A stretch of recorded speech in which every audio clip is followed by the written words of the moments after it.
And welcome back again to the Coach Gary Edwards podcast. We're here on phone with Coach Gary Edwards, who's on his way to North Georgia. Thanks for taking a moment to talk with us today, Gary. Coming off a fantastic victory against Lander, 90-56, this seems like you had your offense and defense finally going together for a game. Yeah, we did. It was one of the few games that we really have had both things clicking. One game will either be really hot offensively. We haven't had a lot of great defensive games this year, but we did a good job the other night. Every possession we played pretty hard at both ends of the floor, and we were able to get a comfortable victory. Most of our wins this year have been pretty close, but we got a big lead, and we kept building on it, which is a good sign. We didn't let them come back. So no, it was a great win against Lander, and it set up a huge road swing this weekend now at North Georgia and Young Harris on Monday. That's right, Coach. Like I said, the next three games are all on the road, and with, like you said, North Georgia here tomorrow and Young Harris on Saturday. Coach, the victory against Lander brought you to 17-4 overall and 13-3 in the conference. I'd like to talk a little bit about one of your freshmen again. Kai Stevens had 20 points on 8 for 12 shooting in the game. I know there were quite a few Patriots who had good games, but Kai especially stood out as he was in a bit of a slump earlier. And I listened to your post-game press conference where you said he's really spent some extra time in the gym and practices, stayed a little bit later to try to fix some of his shooting. And you got to be happy as a coach seeing your young players following that routine. Yeah, no, it's amazing the correlation between getting in the gym and working on your game and then having some pretty good performances out there. Caleb Stevens has been struggling shooting the ball. He got a lot of extra repetitions in practice and got out with our assistant coaches. And I think he was 4 or 5 from 3 the other night. Jacques, our little point guard, he had been struggling a little bit, and he had some just tremendous practices the last week or so, and his last 2 games have probably been the best 2 games of his career. So there's definitely a correlation. If you roll your sleeves up and get some extra work and try to get some true confidence in anything that you do, it's amazing. When my guys tell me they've made good grades on a test, or something, and they've really studied, I said, well, what do you think is going to happen? If you put the time in and you put the extra work in, usually good things will happen for you at the end of it. And I'm really glad that's happened for our guys. You go right down the line, Jacques and Caleb Stevens and Brandon Parker and Ryan Davis. They've all put the extra work in, and they're reaping the benefits of that when they actually play in a game now. Coach, you gave me a perfect segue here because actually in my notes, I wanted to specifically ask you something you talk about quite frequently in your post-game conferences with the media is the idea of true confidence versus fake confidence. And again, you mentioned it just right there with Mr. Stevens performing the way he did against Lander, having true confidence. Can you maybe just describe a little bit or let our listeners know again what you're meaning by, true confidence versus fake confidence? Sure.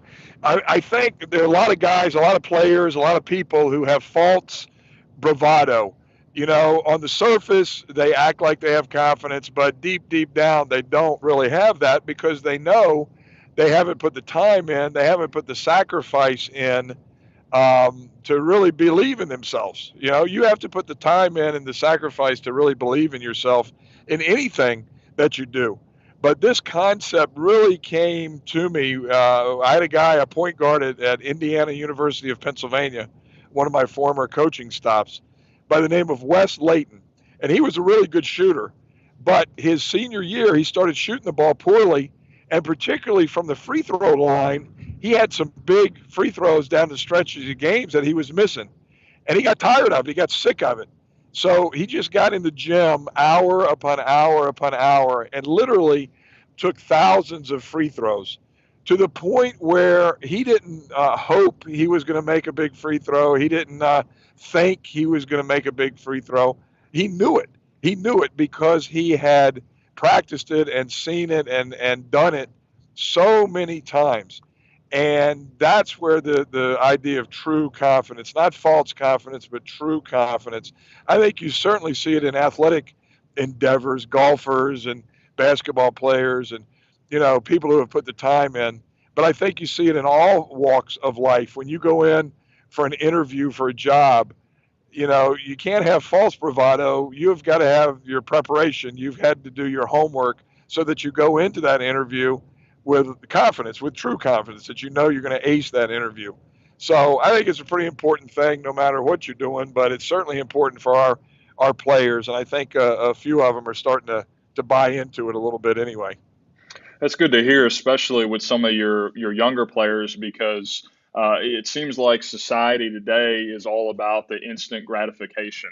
And I don't know how many people really understand the hard work that goes behind success and the preparation that goes behind success. There's no magic pill. There's no elixir. Is that something that you've tried to really explain to your guys and say, listen, hard work will overcome quite a few obstacles for you? Yeah, definitely, definitely, and you're right. I think people want instant gratification now. They don't necessarily want to sacrifice and wait for good things to happen down the road for them. But that's just not the way life works. I think there are some universal truths in life, and I think that's one of the universal truths that there's no guarantee. I mean, you can put the work in and roll your sleeves up and spend the time. There's no guarantee that you're going to be successful from there, but you're giving yourself a heck of a lot better chance. And I can pretty much guarantee you that you won't be successful if you don't put the time in and you don't put the sacrifice in. So it's a pretty universal truth. You reap what you sow. There's all kinds of things in the Bible and life lessons and all that kind of stuff. What goes around comes around. The whole deal.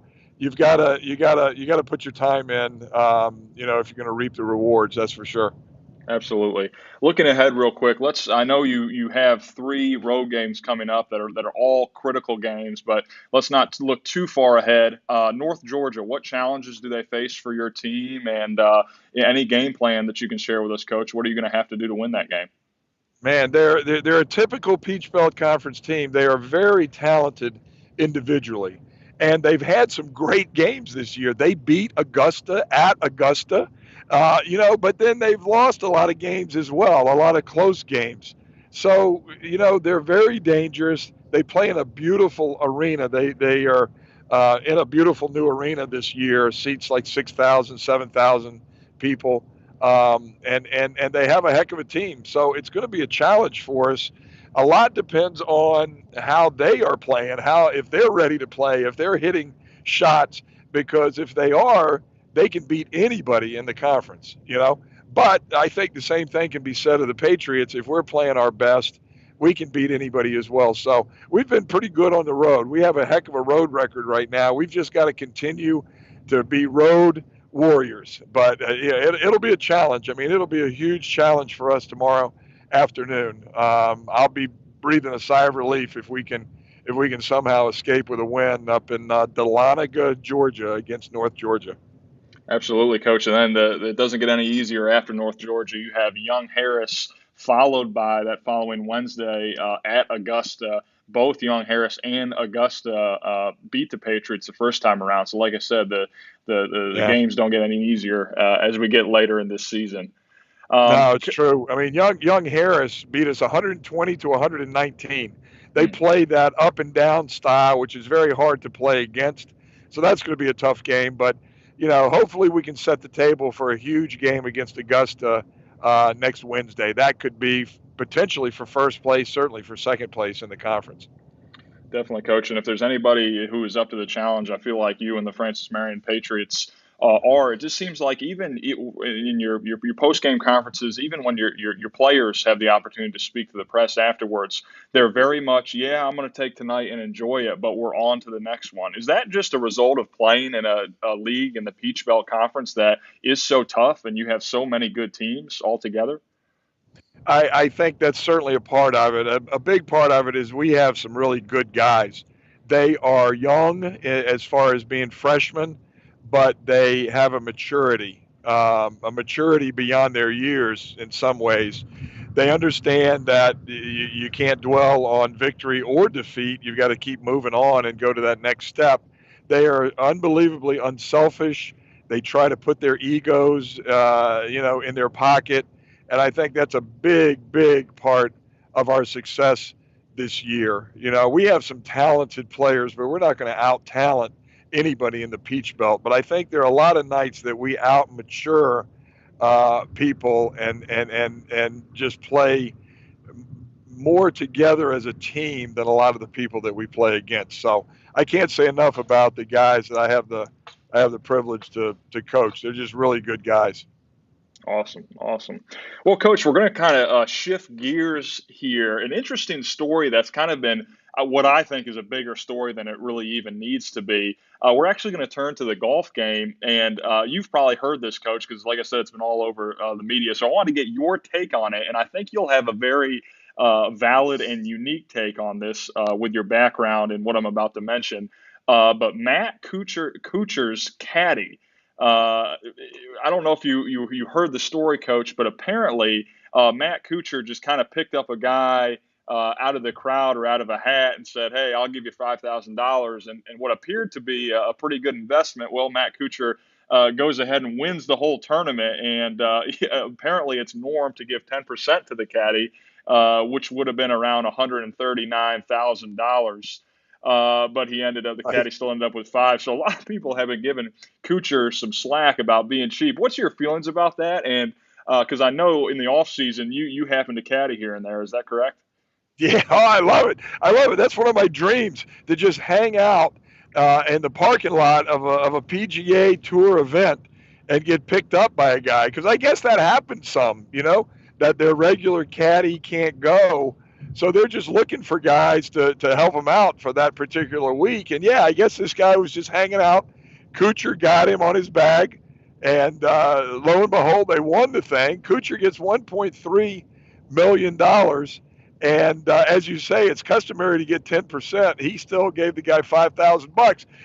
I mean, hey, a deal is a deal. But I would think if it was me, I'd be so happy for winning the tournament that I would at least throw the guy a little bit more, maybe say, hey, we agreed on 5,000, but I'm going to give you another 5,000 since we won the thing, So I don't know, but Kuchar's, I don't know, he's an interesting guy. A lot of people like him, everybody yells Cooch at these tournaments. Now they're going to be yelling cheap, so I don't know. I think just so he wouldn't have to hear about it, he should have given the guy a little bit more, maybe. Yeah, really. Like I said, I bet if he could go back on it, he probably would have thrown about maybe even given him half because of all the slack he's getting from Right. the media. Yeah, what I heard, like I said, I like your stance on it. There's two sides to every story. I heard he did offer 15,000 at the conclusion, and the caddy actually turned him down. Believe it or not. Oh, So, really? like I said, Wow. I think it's a good example of a deal's in a deal, and I was really shocked to see that it got as much attention as it Yeah. actually did. Well, I'll bet you his fellow tour players, the pros that play with him, I bet you they're kidding him more than anybody, Yeah. So I bet guys like Phil Mickelson and those guys, they're letting him have it, it. So Uh, it's interesting. Yeah, for sure, for sure. And I bet that caddy hasn't seen his last opportunity because, like I said, he must have been given some fairly decent advice out there over the weekend. So, Oh, good for him. And caddies are so important. absolutely, absolutely. And we know, Coach, you're a big golf lover. You've always been a fan.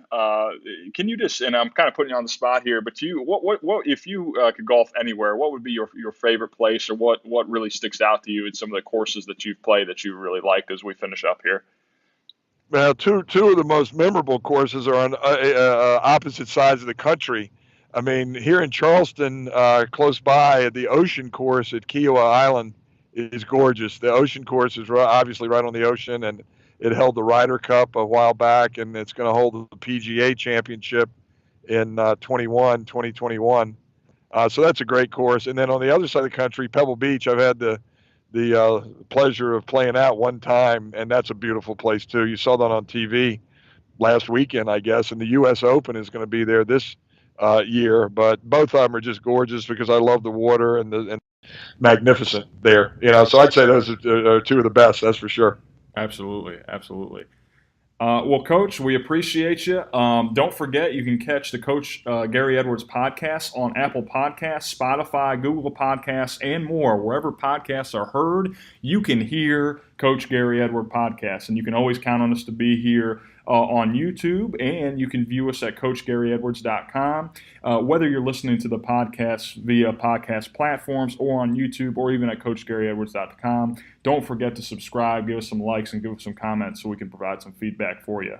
Also, visit CoachGaryEdwards.com for quick links to Gary's book collection. He's got 4 books out. I know he's currently working on some others here that are in the works for him. So, Gary, we appreciate you being with us, and we'll see you next time.